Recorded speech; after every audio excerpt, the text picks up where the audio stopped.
அட சுட சுட அந்த மதுர மல்லிப்பூ இட்லியே மீன் குழம்புல கொஞ்சம் புரட்டி சாப்பிட எச்சிலு ஊறுது உள்ளுக்குள்ள.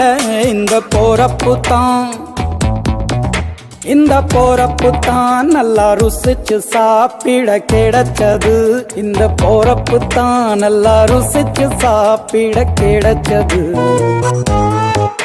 அத நினைச்சுத்தான் மனோ உலகம் முழுவதும் பருக்குது.